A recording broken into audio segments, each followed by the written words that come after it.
The moment I started living in my desired reality is the moment I changed my beliefs from what feels impossible to achieve to a bare minimum standard. So today, we'll talk about how to make the impossible your standard, and more importantly, how to actually keep it once it's yours. Standards are what you place on yourself, and your standards come from your belief system. What you think is possible and impossible for you to have, what's acceptable and what's not on a subconscious level. Since standards come from beliefs, let's talk about how a belief gets formed in the first place. And it's usually how a person grows up. It forms from family, friends, school, and your whole environment basically. Everything you were exposed to, everything you were told. Those beliefs shape your identity. Your identity forms your habits. Your habits turn into action. The action turn into outcomes that create your reality. And the crazy thing is, most of your beliefs are not even yours in the first place. They were handed to you by people who have their own limitation, their own fear, and their own conditioning, and you just absorbed it all before you were even old enough to question it. But the moment you become aware of that and realize that those beliefs not even yours to begin with, those beliefs start to lose their power over you. Now, most people think that the mind is fixed, unchangeable. They say things like, "Oh, I've always been that way," or "That's just who I am." And they use this as an excuse to stay the same. But that's not true at all. Your mind is neuroplastic, which means it is literally moldable and changeable. It can stretch, expand, and rewire. Your brain has the ability to create new neural pathways at any point of your life, no matter how long you thought a certain way. So now let's go a little deeper on why the impossible even exists.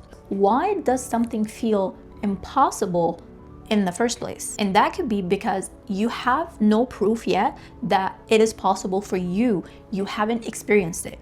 Or it could feel unstable or too good to be true.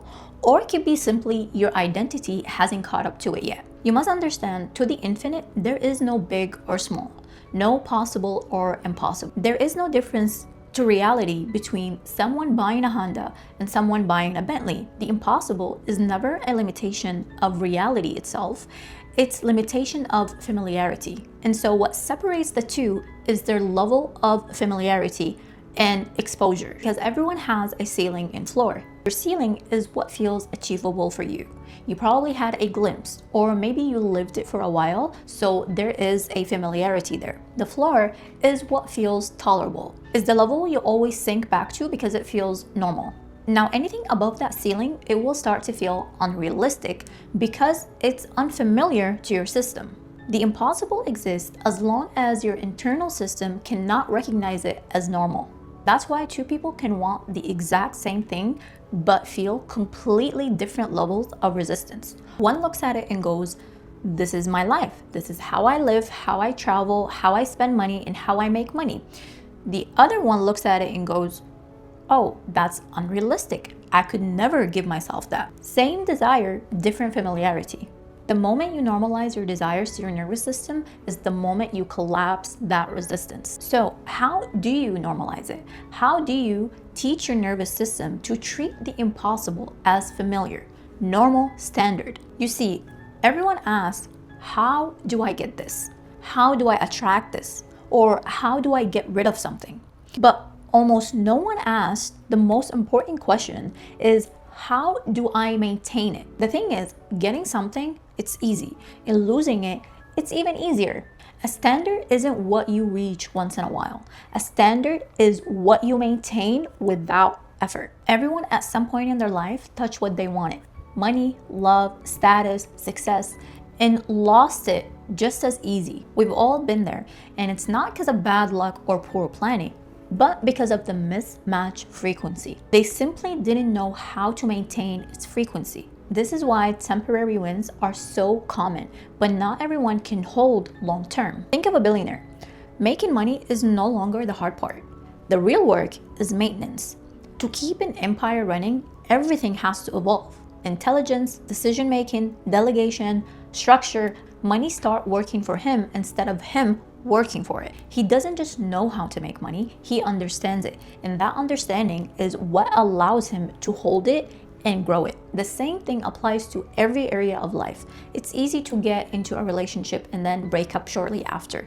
But to maintain a relationship, that requires a whole new level of you. For example, that person that says it's impossible to find a good man out there or a good woman or a healthy relationship. It's not that there is no good match for you out there, but because your system simply is unfamiliar with what a healthy relationship looks like. Even if you come across the right person, because you're unfamiliar, you could sabotage yourself because simply you didn't know how to maintain its frequency.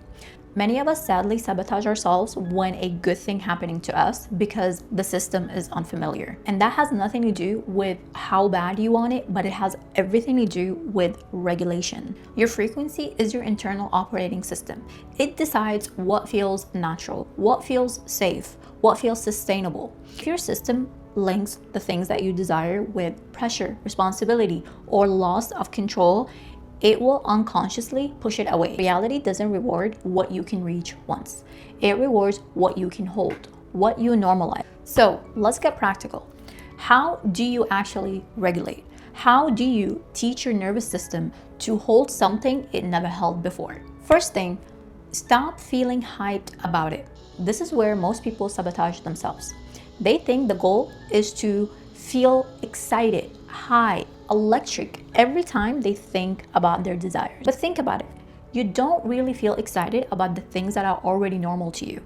You don't feel butterflies about having a bed, phone, a running water. High excitement is actually a signal that something still feels foreign to you.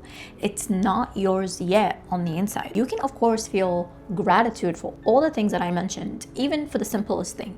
But the goal isn't excitement. It's boredom. And I know that might sound backwards, but you've truly normalized something when it stops being a big deal. When the thing you used to beg for becomes obvious, expected, almost boring, that flatness you feel isn't you losing the desire. It's actually your nervous system finally accepting it as normal. Second, you have to live in it before it arrives.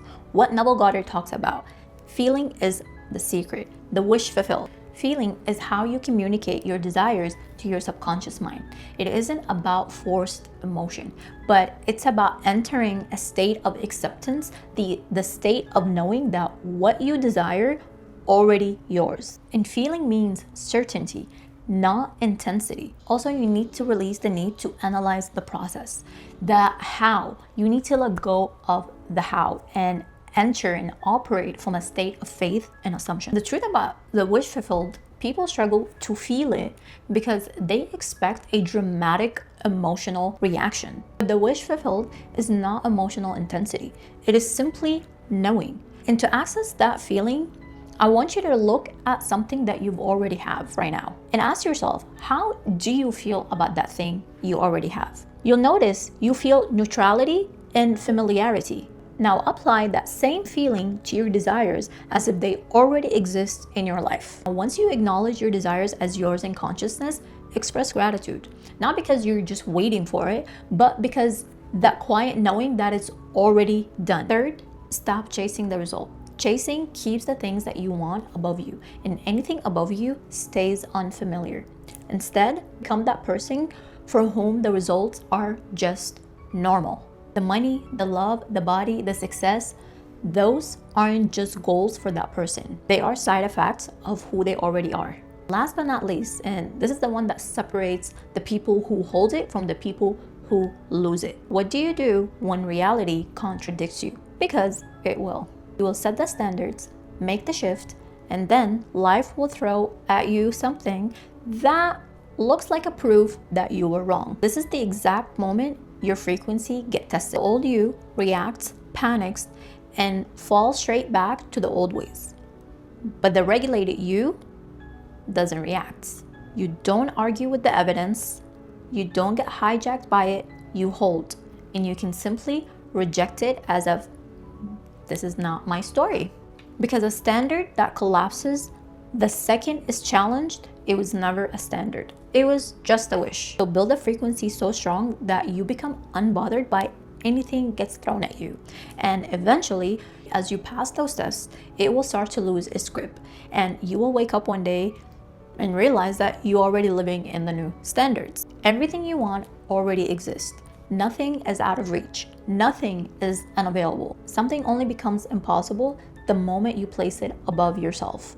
When you relate to it as distant, exceptional, or reserved for others. When you stop positioning outcomes as higher than you, they stop requiring effort, proof, and pursuit.